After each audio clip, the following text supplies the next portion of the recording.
Di 20K subscriber channel Novel Official, akan adakan giveaway untuk satu orang pemenang.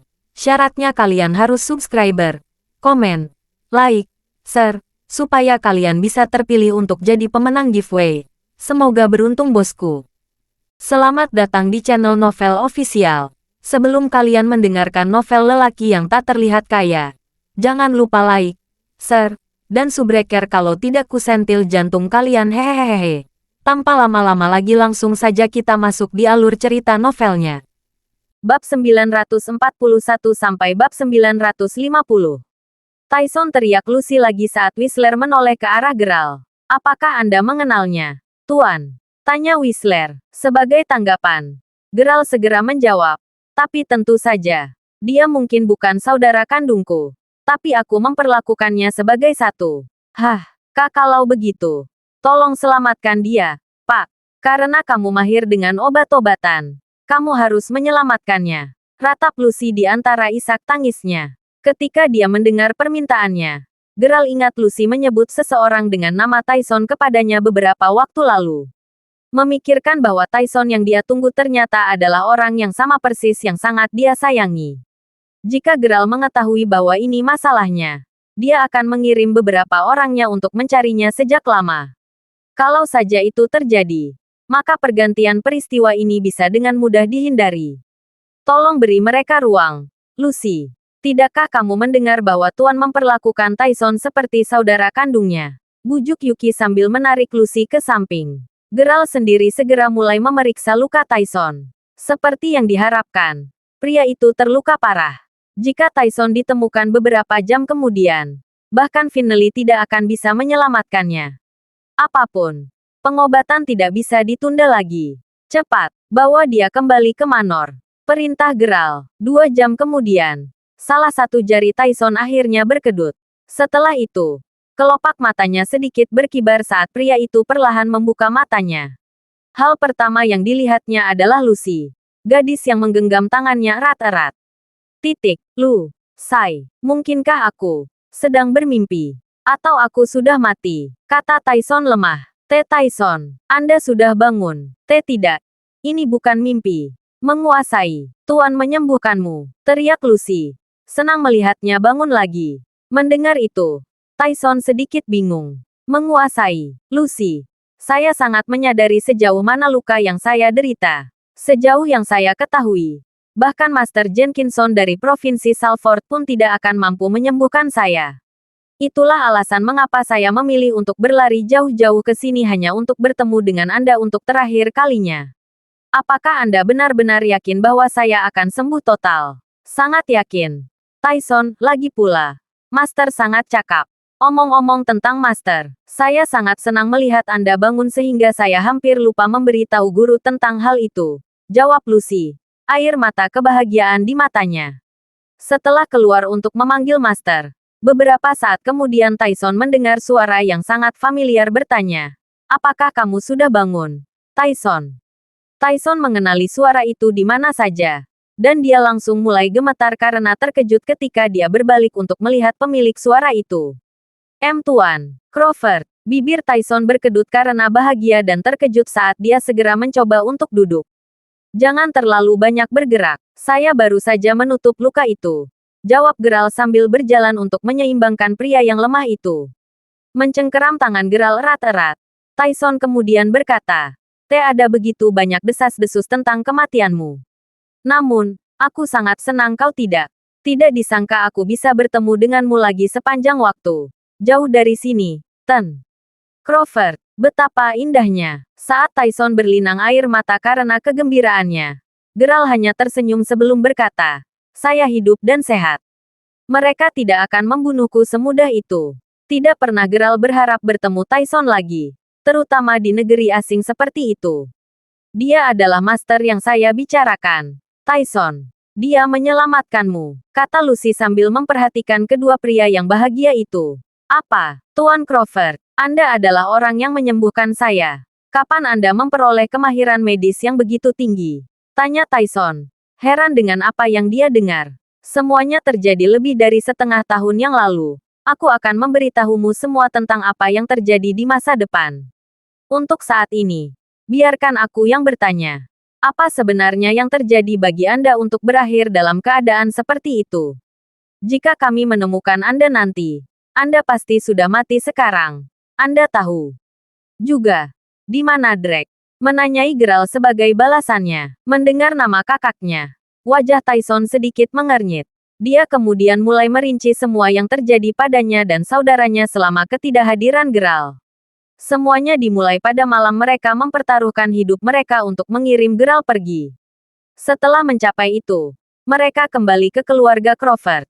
Namun, pada saat itu, keluarga Crawford mulai takut bahwa insiden duo Drake dan Tyson yang menyelamatkan Geralt akan terungkap cepat atau lambat. Akibatnya, mereka memberi kedua saudara itu sejumlah uang dan menyuruh mereka meninggalkan keluarga Crawford. Duo Drake dan Tyson tidak benar-benar memiliki masalah dengan itu. Dan sementara mereka pertama kali berencana untuk kembali ke pangkalan tentara bayaran di luar negeri. Dalam perjalanan ke sana, mereka mengetahui insiden yang menimpa Geralt dan Zack di Mary City, malam itu. Setelah mengetahui bahwa Geralt telah hilang, mereka segera bergegas ke Provinsi Salford untuk menyelidiki insiden tersebut secara diam-diam. Namun, bahkan setelah 3 bulan berlalu, tak satu pun dari mereka dapat menemukan petunjuk baru. Seolah itu belum cukup. Bahkan keluarga Swiler pun mulai memperhatikan aktivitas mereka. Mengetahui itu, keduanya tahu bahwa mereka tidak punya banyak pilihan selain menghentikan penyelidikan mereka untuk saat ini. Setelah beberapa perencanaan, mereka memutuskan untuk meninggalkan Provinsi Salford dan menuju ke distrik segitiga di kota Surgawi. Rencana mereka adalah membangun markas di sana. Dan dengan sisa uang yang diberikan keluarga Crawford, mereka bermaksud membentuk beberapa pasukan. Begitu mereka cukup siap untuk kembali ke Provinsi Salford, bersama dengan pasukan mereka, mereka akan membalas dendam pada keluarga Swiler. Itu adalah rencana mereka. Sedikit yang mereka tahu bahwa mereka telah sangat meremehkan mereka yang tinggal di kota Surgawi. Dalam salah satu dari banyak upaya mereka untuk mendapatkan kekuatan yang lebih kuat dan berpengaruh di sana melalui pertempuran.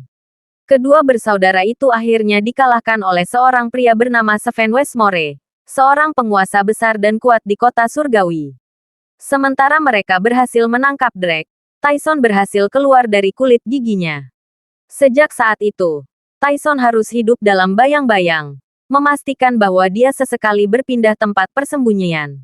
Selama periode itu, dia menemukan seorang kepala pelayan bernama Evan mencambuk lebih dari 10 gadis. Jijik dan marah dengan itu, Tyson akhirnya membunuh Evan di tempat. Saat itulah dia mengenal Lucy. Selama beberapa hari mereka bersama, keduanya menemukan diri mereka jatuh cinta satu sama lain ke titik di mana Tyson bahkan berjanji padanya bahwa mereka akan menikah begitu dia berhasil menyelamatkan saudaranya. Sayangnya, misi itu gagal total. Sven dengan mudah mengalahkannya. Dan seperti pertama kali, Tyson nyaris tidak berhasil melarikan diri dengan nyawanya yang utuh.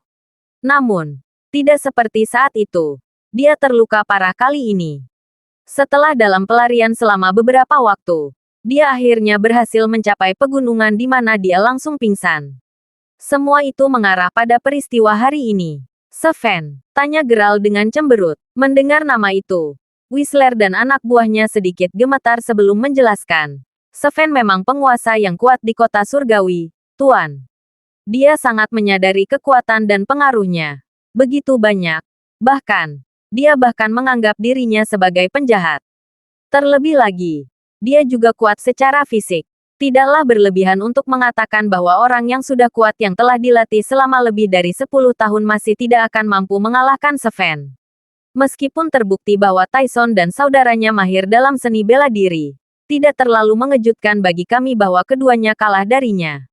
Apakah dia benar-benar sekuat itu? Jawab Geralt. Keraguan Geralt dapat dimengerti karena dia sangat menyadari kemampuan duo Drake dan Tyson. Tetap saja, dia harus mengakui bahwa fakta bahwa saudara-saudara yang kuat dan berbakat dapat terpojok dengan sangat buruk jelas merupakan kejadian langka. Terlebih lagi, Whistler yang sejujurnya tidak jauh lebih lemah dari kedua bersaudara itu jelas tampak ketakutan pada Sven. Dia, Pak, bagaimanapun, hidup kami adalah milik Anda. Kami tidak takut mati. Jadi jika Anda memerintahkan kami untuk melawannya, Kami akan melakukannya dengan sukarela, kata Whistler dengan resolusi dalam suaranya. Dia berbicara untuk kita semua, Tuan. Tambah laki-laki lain serempak. Mendengar itu, Geralt hanya mengangkat tangan sebelum menyatakan, jika dia sekuat yang dikatakan Whistler, maka kita perlu merencanakan semuanya dengan hati-hati terlebih dahulu. Coba kumpulkan setiap informasi tentang kekuatan dan pengaruh Sven saat ini, Whistler. Tugasmu segera dimulai. Sementara Geralt sendiri tidak takut pada Sven. Dia tidak ingin bawahannya mati sia-sia jika Sven benar-benar kejam dan kuat seperti yang mereka gambarkan. Apapun, operasi masih akan dimulai cepat atau lambat. Bagaimanapun, Geralt memiliki ikatan yang tidak dapat dipecahkan dengan duo Drake dan Tyson. Karena Drake dalam masalah, Geralt tidak keberatan mempertaruhkan nyawanya untuk menyelamatkannya. Saat itu malam ketika Tyson yang masih lemah perlahan beringsut menuju halaman. Sesampai di sana, dia berbalik untuk melihat Geralt yang berdiri di tengah area, tangannya di belakang punggungnya. Bapak, Crawford, bawa aku saat kamu menuju ke kota surgawi. Kenapa kamu turun dari tempat tidur, Tyson? Lagi pula, aku sudah memberitahumu bahwa aku tidak lagi pergi dengan Tuan Crawford. Jawab Geralt sambil tersenyum. Dimengerti, Crawford, yah. Sementara kita melakukannya. Karena kakakku dan aku telah meninggalkan keluarga Crawford, maka kita juga tidak boleh disebut duo Drake dan Tyson lagi. Bagaimanapun, wanita muda yang memberi kami nama itu. Sebagai gantinya, Anda dapat memanggil saya dengan nama asli saya sekarang. Tyson J. Jawab Tyson dengan senyum yang sedikit pahit. Mendengar itu, Geralt mengangguk dan menepuk pundaknya sebelum berkata, aku akan bergerak dalam beberapa hari. Jangan khawatir, karena aku pasti akan mendapatkan Tyson kembali dengan selamat. Sementara itu, istirahatlah. Anda membutuhkannya. Tapi Tuan Crawford, tidak perlu membujukku. Anda tidak ikut. Dan itu keputusan terakhir saya. Sela Geralt sambil mengangkat tangan sebelum Tyson sempat mengatakan apapun. Begitu kalimatnya berakhir, keduanya melihat Whistler berlari ke arah mereka. Pak, Anda baru saja menerima undangan untuk menghadiri pertemuan malam ini. Pertemuan itu sendiri diselenggarakan oleh 5 kelompok paling kuat di kota Talgo. Orang yang mengirim kartu undangan bahkan menyatakan bahwa kehadiranmu adalah suatu keharusan. Cibir Whistler, pertemuan yang harus saya hadiri. Apakah itu ancaman? Saya bertanya-tanya apakah makan malam itu hanya kedok untuk menyembunyikan niat jahat mereka. Jawab Geralt dengan senyum dingin di wajahnya. Saya sangat menyadari apa yang dipikirkan kelima kelompok itu. Mereka hanya ingin menegaskan dominasi mereka karena mereka tahu bahwa kami baru saja membuat basis kami di sini. Begitu mereka mencapainya, mereka pasti akan mulai memberitahu kami untuk membayar mereka semacam biaya asuransi. Mereka hampir tidak sepadan dengan waktu Anda, Pak. Katakan saja dan aku akan segera menolaknya. Oh, tidak perlu menolak mereka. Karena kita akan menuju ke kota surgawi besok. Saya lebih suka tidak perlu khawatir mereka akan tersinggung jika saya menolak undangan mereka. Lagi pula mereka sudah membuat begitu banyak persiapan jadi akan agak tidak sopan jika aku tidak pergi. Beritahu orang yang mengirim undangan bahwa kita akan pergi malam ini. Saya masih merasa bahwa baju yang saya belikan untuk Anda tidak cocok untuk acara ini, Pak. Mengapa kita tidak menghentikan mobil dan membelikan Anda baju baru yang lebih baik? Bagaimana? Tanya Yuki sambil tersenyum. Dia saat ini duduk di samping Geralt ketika tim mobil mereka menuju ke pertemuan itu. Saya pikir tidak apa-apa. Jawab Geralt sambil melihat ke mejanya dengan senyum yang sedikit pahit. Saat mobil mendekati gedung komersial, Geralt melihat keluar jendela. Yang mengejutkannya, orang pertama yang dilihatnya adalah seorang pemuda yang tampak akrab. Apakah ada yang salah, Tuan? Tanya Yuki. Jika mataku tidak menipuku, itu terlihat seperti teman sekelas lamaku.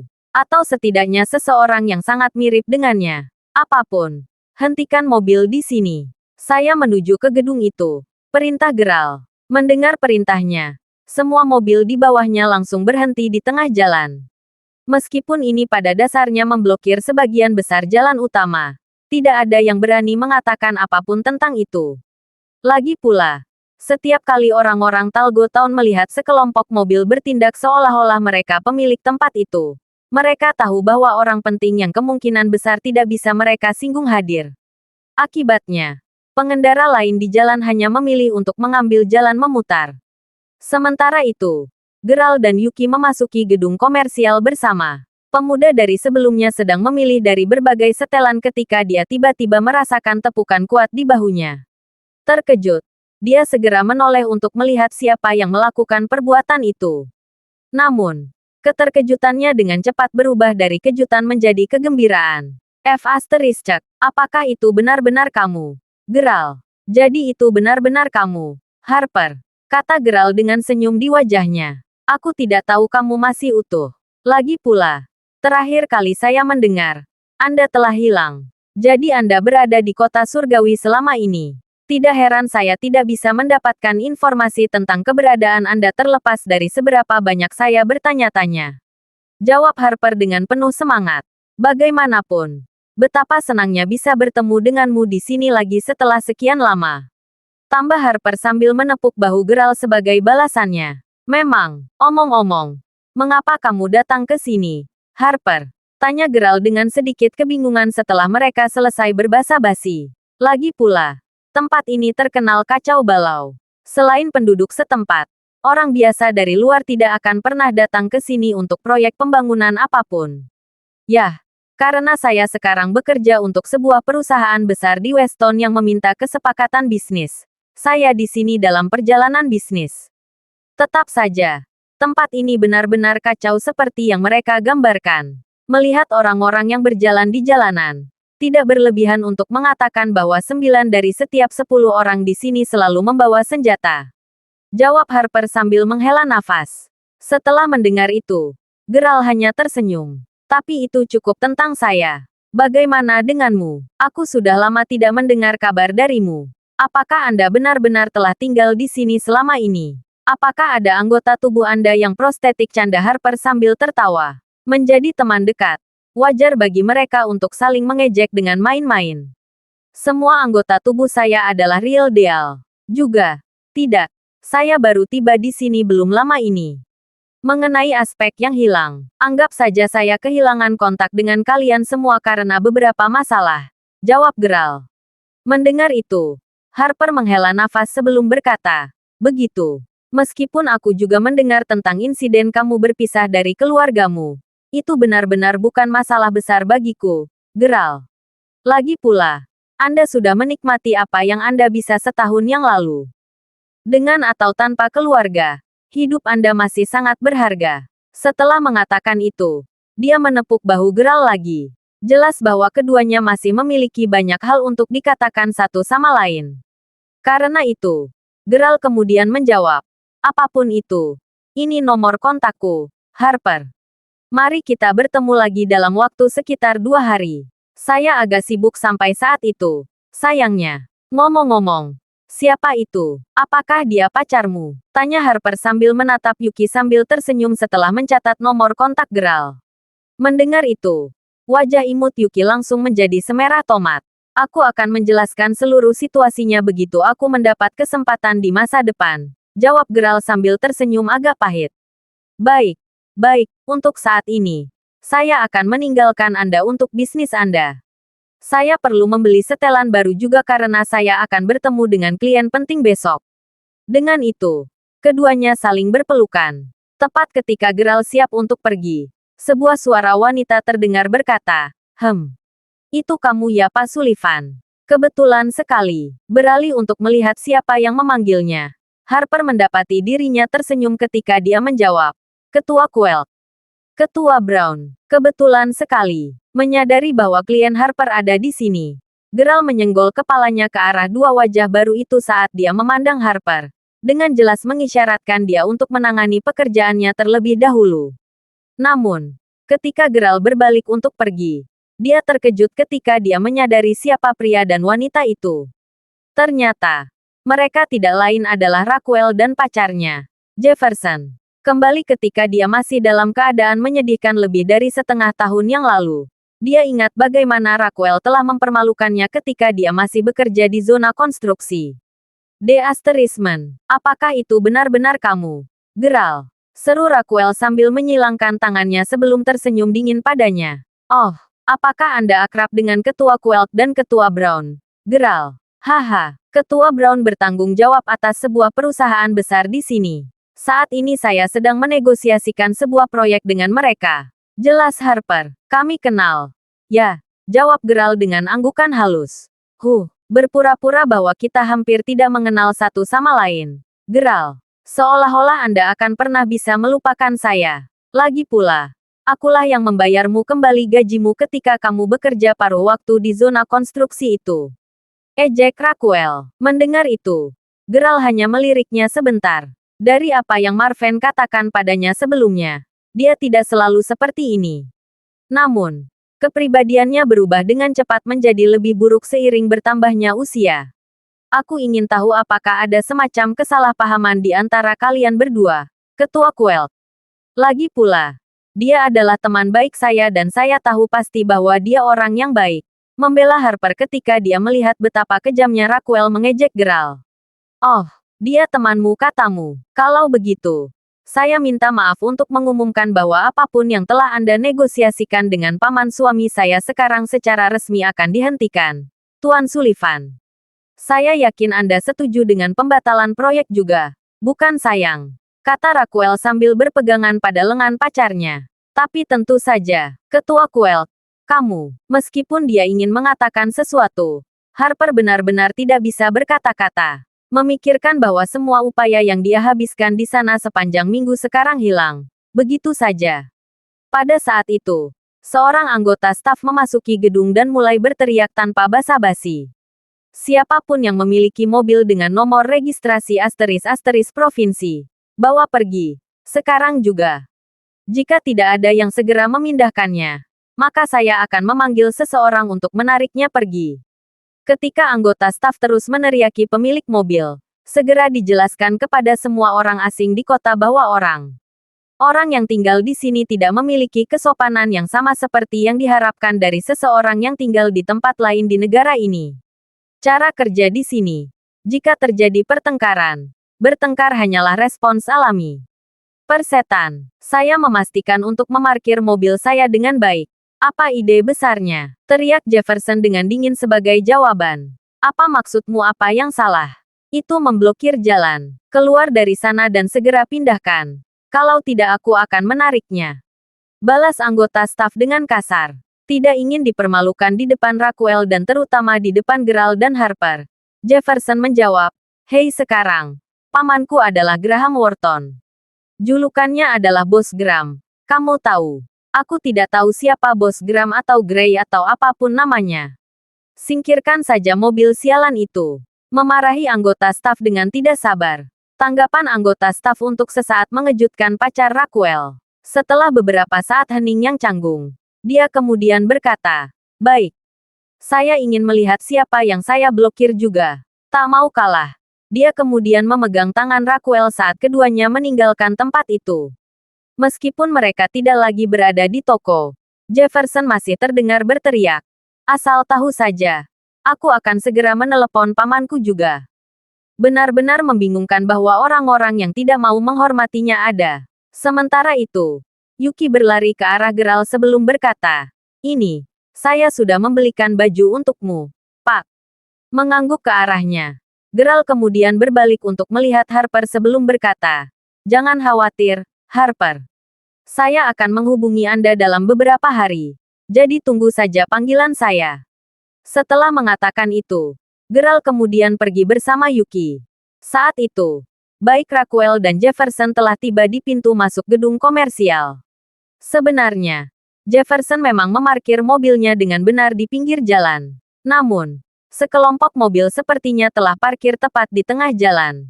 Karena mobil Jefferson telah diparkir di satu-satunya jalur yang tidak diblokir oleh tim mobil. Di satu sisi, mobilnya benar-benar menghalangi jalan. "Hei, kami jelas bukan orang yang bersalah di sini. Lagi pula, tim mobil itulah yang menghalangi sebagian besar jalan. Mengapa hanya kami yang diperintahkan untuk memindahkan mobil kamu?" teriak Raquel. Tidak bisa berdamai dengan logika anggota staf itu. "Hah, lihat saja merek mobil Anda lalu bandingkan dengan merek mobil tim. Meskipun saya kira Anda dari luar kota karena Anda tampaknya tidak tahu bagaimana hal-hal bekerja di sini. Dengar, segera pindahkan mobilmu. Jangan salahkan saya jika terjadi sesuatu. Karena saya cukup yakin Bos Gram Anda atau siapapun namanya tidak akan dapat bertanggung jawab jika terjadi hal-hal yang tidak diinginkan, ejek anggota staf. Yah, aku pernah mendengar bahwa hanya orang-orang dengan pengaruh dan kekuatan besar di kota Talgo yang dapat memiliki dan berkeliling dengan mobil sebanyak ini, gumam Jefferson. Saya senang Anda mengerti itu, kata anggota staf sebelum akhirnya pergi.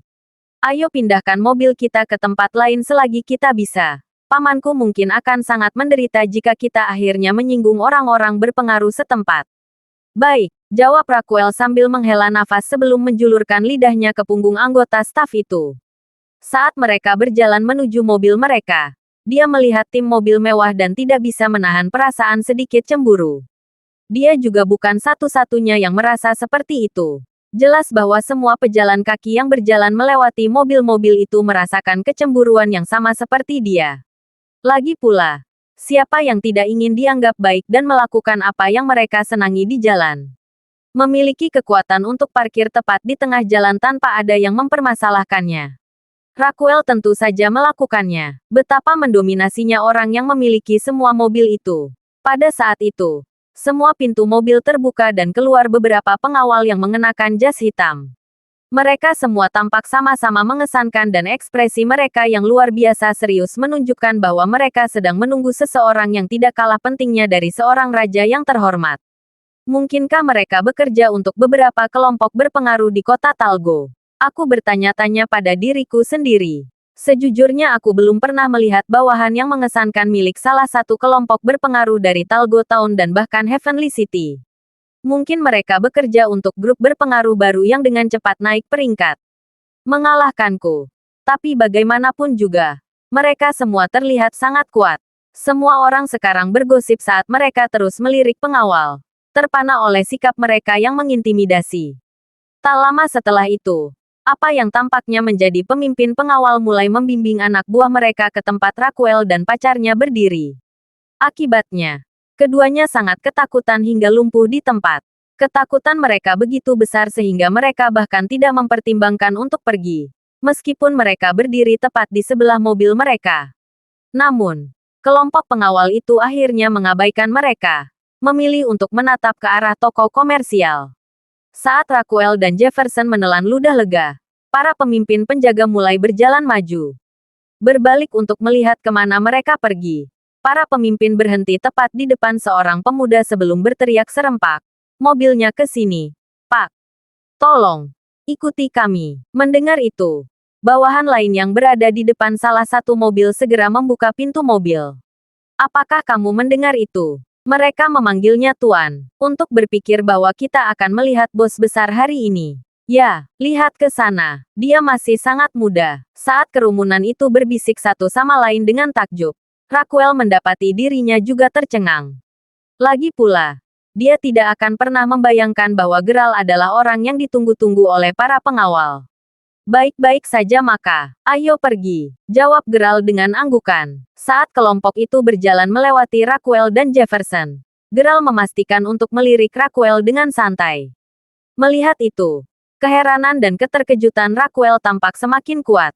Bahkan pacarnya perlahan-lahan melepaskan cengkeramannya di tangan Raquel. Bagaimanapun, Raquel telah menargetkan Geralt beberapa kali. Memikirkan bahwa dia adalah orang yang sangat kuat dengan begitu banyak bawahan yang terlatih. Geralt, bagaimanapun, hanya memalingkan muka darinya setelah beberapa saat. Dia tidak perlu repot-repot dengan wanita lemah seperti itu. Setelah masuk ke mobilnya, deru mesin bisa terdengar saat sekelompok mobil segera melaju, meninggalkan Raquel di belakang dengan campuran emosi yang rumit. Ketakutan adalah salah satunya saat dia terus menatap ke kejauhan. Bahkan tidak yakin bagaimana memproses semua yang baru saja dia saksikan. Sementara itu, pertemuan sudah berlangsung di Manor Hotel terbesar di kota Talgo. Karena para pemimpin dari 5 kelompok berpengaruh teratas di kota Talgo telah membawa serta bawahan mereka, Manor itu dipenuhi oleh setidaknya 1.000 orang. Alhasil, tak heran jika keriuhan memenuhi seluruh venue. Pada saat yang sama, panggung tinggi juga sedang didirikan di Manor. Setelah semuanya siap, beberapa kursi ditempatkan di atas panggung tinggi. Disitulah para pemimpin akan duduk. Kau pria yang bijaksana dan banyak akal, Diego. Untuk berpikir bahwa Anda akan menggunakan pertemuan sipil dan militer untuk juga menggambarkan betapa kuatnya kita bagi grup naga kerajaan yang baru didirikan itu. Haha, ini seperti membunuh dua burung dengan batu. Saya tahu. Namun, sekarang Royal Dragon Group telah mengakuisisi pabrik farmasi yang dulunya merupakan sumber pendapatan utama kami. Saya bertanya-tanya apakah keadaan akan menjadi sama dengan pemilik pabrik sebelumnya. Lagi pula, saya mendengar bahwa bos grup naga kerajaan adalah pria yang agak muda. Apakah dia benar-benar berpikir dia bisa mendapatkan kekuatan dan status di kota Talgo dengan mudah? Sepertinya dia menginginkan kematian. Memang, sejujurnya, saya pikir dia tidak akan hadir kali ini, mengingat usianya yang masih muda. Sejujurnya, saya akan lebih menghormatinya jika dia memilih untuk tidak melakukannya. Melihat bahwa dia setuju untuk datang, bagaimanapun, kurasa dia hanyalah sampah yang tidak berharga. Menanggapi itu, beberapa bos yang membicarakan geral langsung tertawa terbahak-bahak. Pria yang mereka puji, Diego J, adalah orang paling berpengaruh dan paling berpengaruh di seluruh Talgo Town. Dia tampak berusia sekitar 40 tahun, dan dua gigi emas di mulutnya akan berkilau setiap kali dia berbicara. Setelah mendengar apa yang dikatakan bos lain, Diego kemudian mengumumkan, Tuan dan Nyonya. Sementara masalah grup naga kerajaan tentu perlu ditangani. Saya harap Anda semua tidak lupa bahwa alasan utama kita semua berkumpul di sini hari ini adalah untuk membahas penataan ulang dan redistribusi pengaruh di antara 5 kelompok kuat di kota Talgo. Begitu kita mencapai konsensus, saya berharap apa yang terjadi 4 tahun lalu tidak akan terulang kembali. Meski pertemuan itu yang diadakan setiap 4 tahun sekali secara resmi dikenal sebagai pertemuan sipil dan militer, acara itu sendiri tidak semegah namanya. Sebenarnya, itu hanyalah pertemuan untuk 5 kelompok terbesar di kota Talgo untuk membagi wilayah mereka. Metode mereka membagi wilayah agak mudah. Pada dasarnya, siapapun yang memiliki lebih banyak kekuatan berhak memiliki lebih banyak wilayah. Kekuatan dalam hal ini diukur melalui kompetisi di mana 5 bos akan mengadu bawahan terbaik mereka untuk bertarung satu sama lain. Pemenang di antara 5 akan dinobatkan Raja. Setelah pertemuan selesai, 5 kelompok kemudian akan mencapai kesepakatan. Dan setelah ditandatangani, tidak ada dari mereka yang diizinkan untuk mengingkari janji mereka. Proses sumpah dilakukan dengan sangat serius karena beberapa kelompok telah memukuli yang lain karena upaya perampasan wilayah 4 tahun lalu. Lagi pula, sementara kota Talgo disebut kota, itu masih jauh lebih besar dari Kabupaten Serene. Bahkan, ukurannya dapat dengan mudah dibandingkan dengan kota di utara Weston. Karena begitu besar, kontrol teritorial sangat penting. Pada saat itu, orang yang berdiri menjaga pintu berteriak, Tuan. Crawford dari Royal Dragon Group telah tiba. Mendengar itu, seluruh aula langsung terdiam. Jelas bahwa semua orang ingin melihat orang seperti apa bos besar dari grup naga kerajaan yang baru didirikan itu. Beberapa detik kemudian, Geralt dan pengawalnya memasuki tempat itu. Meskipun dia hanya memiliki sekitar 60 pengawal bersamanya, atmosfer tekanan yang mereka bawa tidak terasa kurang mengesankan. Ekspresi serius mereka sendiri membuat banyak bawahan bos lain merasa merinding. Menuju langsung ke panggung tinggi, Geralt tersenyum tipis ketika dia menyapa. Senang bertemu dengan Anda, tuan-tuan. Demikian juga, Ketua Crawford. Silakan duduk. Jawab para bos ketika mereka bergiliran saling memandang. Mereka berlima tahu bahwa Geralt bukan orang dengan latar belakang biasa sejak mereka melihat betapa mengintimidasi pengawalnya. Setelah mereka selesai berbasa-basi, Diego menyipitkan matanya sedikit sebelum berkata, Saya berasumsi Anda telah mendengar tentang pertemuan sipil dan militer yang kita adakan malam ini, Ketua Crawford. Karena kompetisi akan segera dimulai dan semua bawahan Anda terlihat sama kuatnya. Saya ingin tahu apakah Anda ingin mengambil bagian di dalamnya. Mungkin kita juga bisa memperluas wawasan kita dari itu. Arti yang mendasari Diego jelas seperti siang hari. Dia hanya mengatakan bahwa grup naga kerajaan mungkin bahkan lebih lemah dibandingkan dengan presiden pabrik farmasi sebelumnya.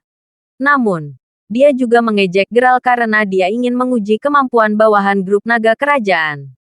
Bagaimanapun, cara Geralt dan anak buahnya menampilkan diri mereka benar-benar luar biasa. Aku harus menahan diri. Sementara bawahanku jelas terlihat seperti itu. Mereka semua benar-benar tidak berguna. Bagaimana mereka bisa membandingkan dengan milikmu? Jawab Geralt dengan senyum pahit sambil menggelengkan kepalanya. Sekarang, Ketua Crawford, kamu terlalu rendah hati. Siapa bilang mereka tidak akan menjadi yang teratas jika mereka tidak berkompetisi terlebih dahulu? Kata Diego sebelum tertawa terbahak-bahak. Yah, karena kamu bersikeras. Kurasa aku harus setuju. Whistler, minta bawahan dari bos ini untuk mengajarimu dan yang lainnya tentang aturan kompetisi nanti. Perintah Geralt sambil tersenyum. Bagus sekali, Pak. Kami ingin mempelajarinya, jawab Whistler sambil tersenyum sebagai balasannya. Sejujurnya di luar ekspektasi Diego dan bos lainnya bahwa mereka yang berasal dari Royal Dragon Group tidak akan mundur dari kompetisi. Sejujurnya, Geralt dan anak buahnya tampak agak percaya diri tentang semuanya. Merasakan itu, Diego dan para bos tahu bahwa jika mereka tidak menunjukkan betapa kuatnya mereka langsung, itu hanya akan semakin sulit bagi mereka untuk menjaga perusahaan Geralt tetap terkendali di masa depan.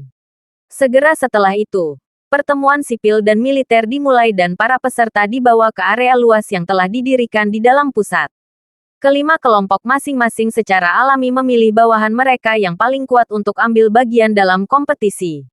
Geralt sendiri telah mengirim Whistler dan beberapa anak buahnya yang lebih mampu untuk berpartisipasi.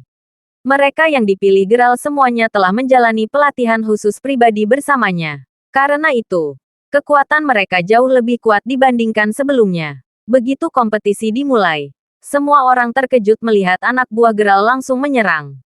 Dengan serangan yang cepat dan tepat, anak buah Whistler memukuli kelompok lain dengan sangat keras sehingga mereka tidak pernah memiliki kesempatan untuk melawan bahkan sebelum jatuh. Apa? Diego dan bos lainnya bisa merasakan kelopak mata mereka berkedut saat mereka melihat orang-orang yang kalah tergeletak di tanah. Sebelum kompetisi dimulai, para bos telah meyakinkan diri mereka sendiri bahwa bawahan yang dimiliki Geralt bersamanya hanya memasang garis depan, berpura-pura menjadi pasukan khusus. Lagi pula, cara mereka menampilkan diri agak mirip dengan yang dilakukan bos pabrik farmasi sebelumnya. Karena bos sebelumnya dan Geralt telah mengudara sebelum kompetisi yang sebenarnya, Diego dan bos lainnya hanya berasumsi bahwa anak buah Geralt akan selema peserta bos lama. Sedikit yang mereka tahu bahwa tidak ada front yang pernah dipasang. Pasukan Geralt benar-benar kuat, jadi sepertinya Crawford suka tidak menonjolkan diri. Untuk berpikir bahwa dia akan memiliki bawahan yang begitu kuat. Mengklaim bahwa dia akan menjadi orang yang paling banyak bicara ketika harus membagi wilayah setelah pertemuan selesai.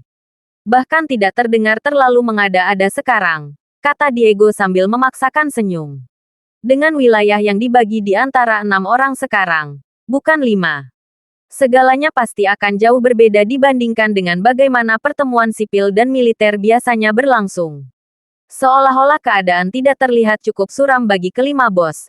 Tampaknya bawahan Geralt benar-benar akan dinobatkan sebagai juara pada akhir malam.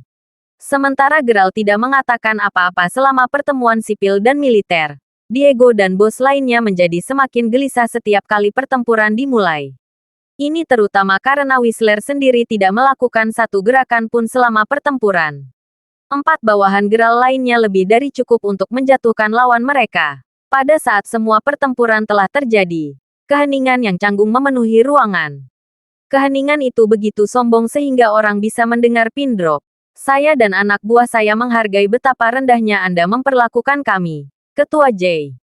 Terima kasih banyak, kata Whistler sambil berjalan, memecah kesunyian. Sebagai tanggapan, Diego hanya bisa tersenyum canggung ketika dia berkata, sama-sama. Tetap saja, kamu dan orang-orangmu sangat kuat. Orang-orangku sendiri bahkan tidak bisa pamer sebanyak itu malam ini. Saya harus mengoreksi Anda di sana, Ketua J. Lagi pula, orang yang paling kuat di sini bukanlah salah satu dari kita, melainkan tuan kita. Kami mempelajari semua yang kami ketahui darinya, jawab Whistler sambil menatap Geralt sebelum menggelengkan kepalanya dengan senyum pahit di wajahnya. Oh, Anda mengatakan bahwa Ketua Crawford di sini jauh lebih kuat daripada Anda semua. Maka sepertinya kita benar-benar membuat penilaian yang sangat salah malam ini. Meskipun senyum di wajah Diego saat dia mengatakan itu, di dalam, dia semakin bingung. Bagaimanapun, anak buah Geralt telah sepenuhnya mengalahkan kelima kelompok paling berpengaruh di kota Talgo di depan semua orang. Tidak hanya mereka gagal mendapatkan grup naga kerajaan malam ini, sebagian besar wilayah sekarang akan jatuh di bawah tangan Geralt sebagai gantinya. Omong-omong, Ketua J, aku ingin tahu apakah yang kamu katakan sebelumnya benar. Bagian di mana pemenang akan membagi wilayah? Tanya Whistler, batuk sebelum berdeham. Diego kemudian menjawab sambil tersenyum. Tapi tentu saja itu benar. Dengan hasil kompetisi yang sekarang keluar, kita akan mendiskusikan bagaimana kita akan membagi wilayah setelah pesta selesai.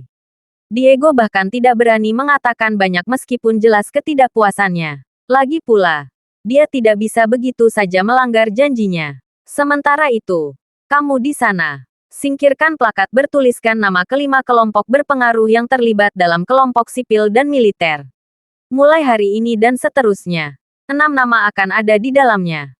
Perintah Diego sambil menunjuk salah satu bawahannya. Sementara 4 bos lainnya nyaris tidak mengatakan sepatah kata pun. Mereka semua memiliki pemikiran mereka sendiri tentang situasi tersebut. Meskipun beberapa dari mereka membenci grup naga kerajaan karena mengganggu urusan mereka meskipun mereka adalah orang luar, yang lain tampaknya lebih menikmati kemalangan para bos yang tidak senang. Yang menikmati situasi saat ini adalah kelompok yang lebih lemah yang berharap bahwa dengan keterlibatan Geralt, yang pasti akan merusak keseimbangan semula mereka akan dapat memanipulasi bagaimana keadaan berakhir begitu kekacauan akhirnya terjadi. Saat beberapa bawahan kembali dengan tangga untuk menghapus plakat, sebuah suara berteriak, tidak perlu melalui banyak masalah. Suara itu datang dari Geralt, dan setelah mencibir keras, dia mengambil garpu.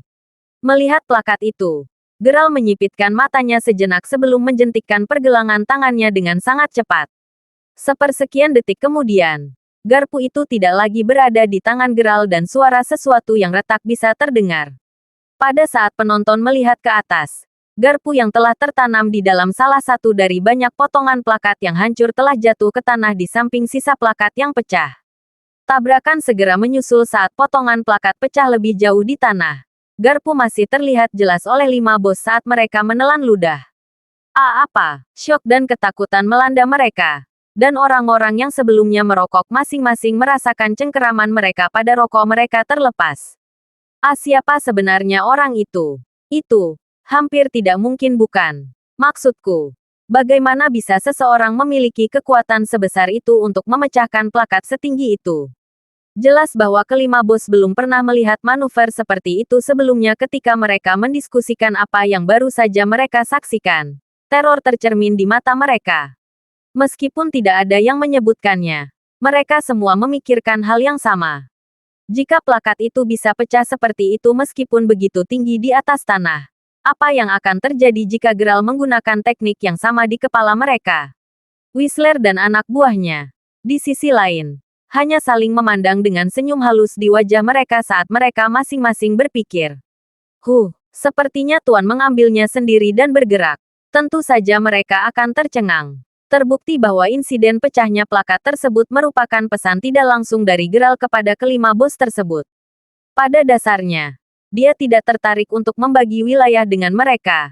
Dan jika mereka tidak berperilaku baik, mereka mungkin akan berakhir sama dengan plakat itu. Benar-benar hancur dalam sekejap, dengan pesan diam yang dikirim. Geralt kemudian duduk dengan senyum halus di wajahnya saat dia berkata, Ketua J dan kalian semua, silakan duduk. Segera. Emmer. Crawford. Tergagap Diego saat dia mati-matian berusaha untuk tetap tenang. Namun, fasadnya yang tenang berantakan dan keringat dingin yang mengalir di dahinya hanya menunjukkan betapa ketakutannya dia. Tanggapannya masuk akal karena dia, bagaimanapun, di hadapan seorang pria yang bisa membunuh orang lain dengan garpu biasa. Dan garpu ada di mana-mana di ruangan tempat mereka berada. Mengetahui hal itu membuat semua orang merasa berkewajiban untuk menyapanya secara berbeda. Setelah beberapa saat merenung dalam diam, salah satu dari 5 bos berkata, saya menggunakan nama Tristan Jourdain, Mer. Crawford. Dan saya harus mengatakan bahwa saya sangat terkesan dengan kemampuan Anda. Jika Anda mengizinkannya, saya bersedia menyerahkan semua properti saya kepada Anda dan menjadi salah satu bawahan Anda. Saat bos lain mendengar Tristan mengatakan itu, bos lain segera setuju untuk melakukan hal yang sama. Satu demi satu, para bos menyetujui persyaratan yang sama, sampai yang tersisa hanyalah Diego. Saat Geralt dan Whistler saling memandang, Diego tetap diam, memikirkan konsekuensinya jika dia tidak setuju. Pada akhirnya, meskipun dia tidak bisa begitu saja menerima rangkaian peristiwa yang terjadi malam ini, Diego akhirnya menyerah. Bagian terburuk dari semua ini adalah kenyataan bahwa mereka berlima adalah orang-orang yang mengundang Geralt malam itu. Jika mereka tidak mengundangnya, semua ini tidak akan terjadi. Kemudian lagi, itu mungkin di luar imajinasi terliar mereka bahwa pertemuan sipil dan militer bisa berakhir dengan cara yang membawa malapetaka. Setidaknya bagi mereka. Segera setelah Geralt dan anak buahnya kembali ke mansion mereka, Whistler dengan bersemangat memberi tahu Geralt tentang bagaimana beberapa pengusaha kota Talgo telah menelepon, meminta untuk berlindung di bawah Geralt. Mendengar itu, Geralt ingat bagaimana bos juga menjilat Geralt begitu rapat selesai. Bahkan, sebelum mereka pergi, beberapa orang lain telah muncul di hadapannya, menunjukkan minat yang besar untuk ingin menjadi bagian dari Royal Dragon Group. Untuk melengkapi semua ini, Geralt juga menerima beberapa hadiah dalam bentuk uang tunai dari mereka yang ingin menyenangkannya. Geralt, bagaimanapun, tidak berminat untuk peduli tentang semua itu. Sebagai gantinya, dia memerintahkan Whistler untuk menangani semuanya dengan hati-hati saat dia memikirkan langkah selanjutnya. Setelah acara malam ini, grup naga kerajaan yang didirikan Geralt akhirnya akan mendapatkan status perusahaan di kota Talgo. Terlebih lagi, grup naga kerajaan sekarang memiliki banyak pengaruh serta kendali atas banyak wilayah. Dengan semua itu, Geralt tahu sudah saatnya bagi mereka untuk menyelamatkan Drake. Dari apa yang dikatakan Tyson kepadanya, tidak satu pun dari banyak kelompok berpengaruh di kota surgawi yang bisa dipandang rendah. Dia berbicara dari pengalaman karena dia dan saudaranya sebelumnya telah menghabiskan uang untuk membangun kekuatan dan pengaruh mereka di kota surgawi saat mereka masih mencari Geralt. Tak lama kemudian, bagaimanapun, mereka dikalahkan oleh Sven. Itu tidak membantu bahwa kota surgawi jauh lebih besar dari kota Talgo. Seluruh area hanyalah tempat lengkap yang menampung banyak pasukan dan kelompok. Faktanya, tempat itu sangat besar sehingga Tyson bahkan tidak bisa memperkirakan berapa banyak kelompok sekuat milik Sven yang ada. Geralt, bagaimanapun, terlalu mengkhawatirkan Drake untuk mengkhawatirkan hal itu. Dia sangat sadar bahwa semakin lama mereka berhenti, semakin berbahaya bagi Drake. Mereka sama sekali tidak memiliki kemewahan untuk menunggu sampai semuanya siap dan pada tempatnya. Sesampainya di kesimpulannya, Geralt kemudian memerintahkan, Whistler, berikan pesanan saya kepada yang lain. Kami akan menuju ke kota surgawi besok. Baiklah, Tuan Crawford, aku akan segera memulai persiapannya. Dari apa yang dikatakan Tyson, Sven sering dapat ditemukan di kasino bawah tanah terbesar di kota surgawi. Dengan pemikiran itu, Geralt kemudian memimpin anak buahnya langsung ke kasino itu. Begitu mereka berada di sana, Geralt segera mulai berjudi secara acak di meja untuk berbaur. Namun, hal berikutnya yang dia tahu, dia sudah memenangkan lebih dari 10 ronde. Ini menarik perhatian bankir. Setelah bankir diam-diam memberi tahu bawahan tentang kejadian itu, bawahan diam-diam menuju kantor berikutnya. Begitu masuk, bawahan berdiri di depan seseorang yang duduk di kursi bos sebelum berkata, "Bos Sven." Seseorang di luar sana memenangkan banyak uang dan dia bahkan membawa beberapa bawahan. Dia tidak terlihat seperti seseorang yang mudah dihadapi. Pada saat itu, pria yang tampak kokoh dengan bekas luka yang agak menakutkan di wajahnya sedang memoles katananya.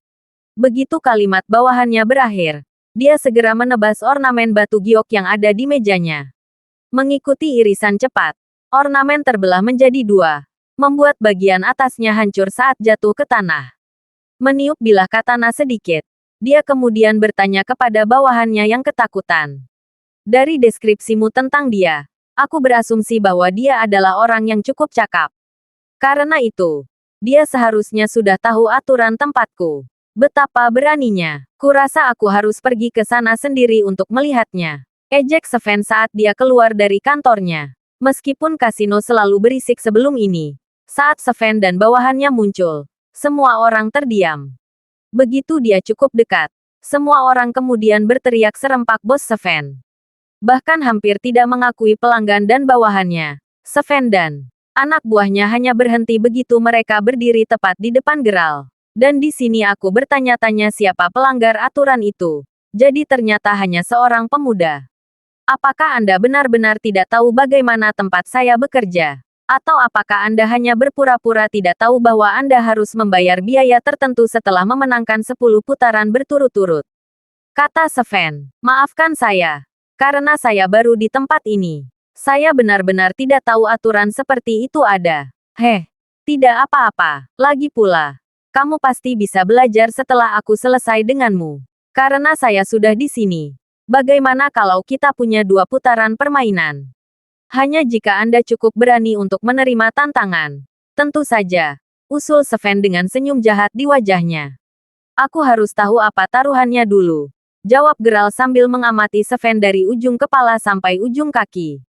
Selain kekokohan dan penampilannya yang garang, geral merasa aneh bahwa dia tidak bisa membedakan aura orang kuat dari Sven sama sekali.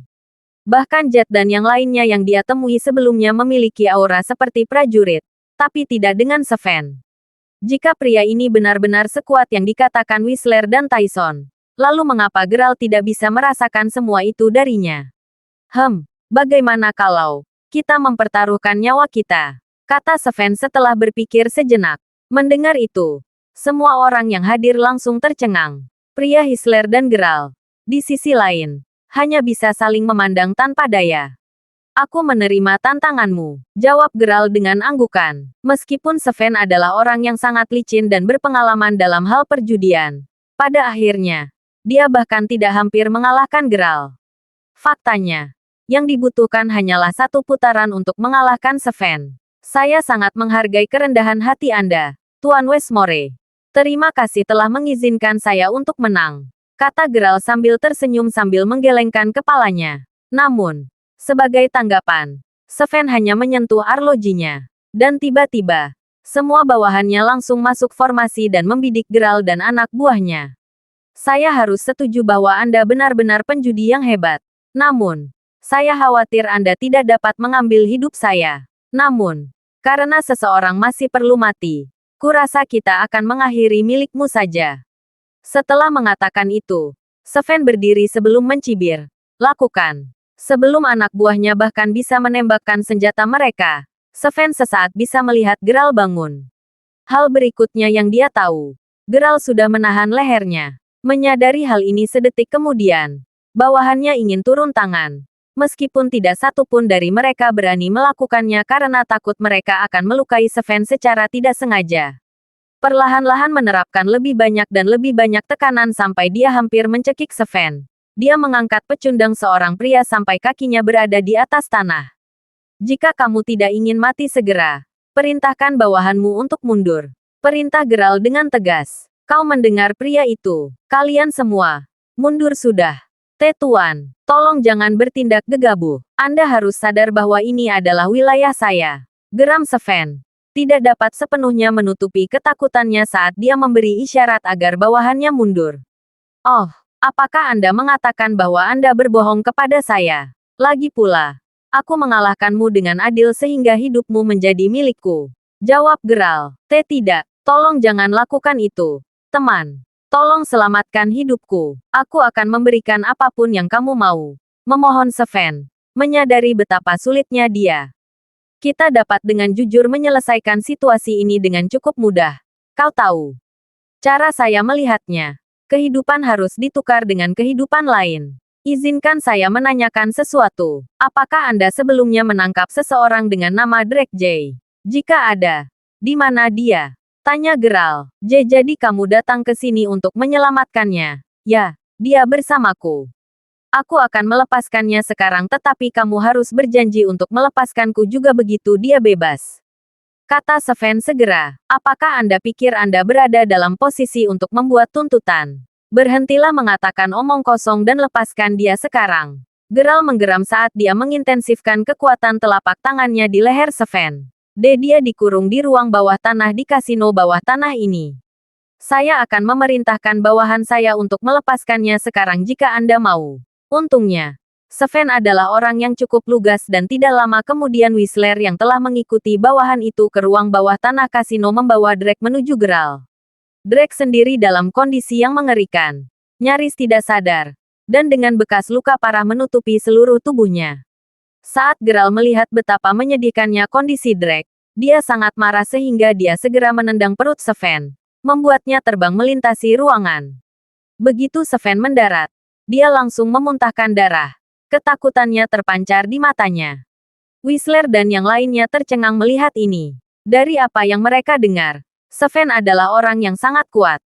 Untuk berpikir bahwa dia akan berakhir menjadi bukan siapa-siapa di hadapan tuan mereka.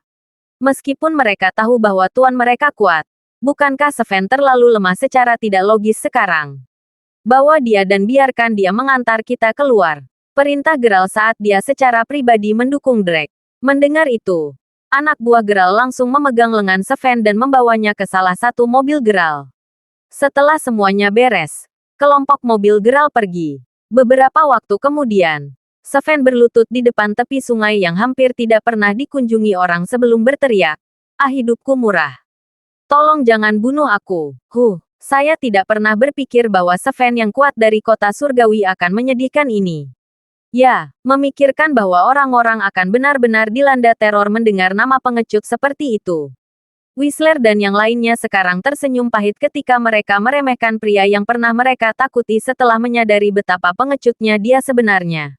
Geral, di sisi lain, menatap dingin ke arah Sven cukup lama sebelum akhirnya bertanya. Jawab ini dengan jujur. Di mana Sven yang sebenarnya? Dan siapa kamu baginya? Begitu anak buah Geral mendengar pertanyaannya, mereka tercengang tak terkatakan. Tolong selamatkan hidup saya, Pak. Nama asli saya adalah Leif dan saya adik Sven. Dia telah pergi selama sekitar 1 minggu dan saya hanya di sini untuk membantunya menjaga kasino saat dia tidak ada, hidup. Pak, saudaraku yang ingin kau balas dendam. Bukan aku. Pinta Leif di sela-sela tangisnya. Apa? Jadi dia benar-benar bukan Sven? Seru beberapa orang. Tercengang dengan pergantian peristiwa. Syukurlah. Geral bisa melihat menembus Leif.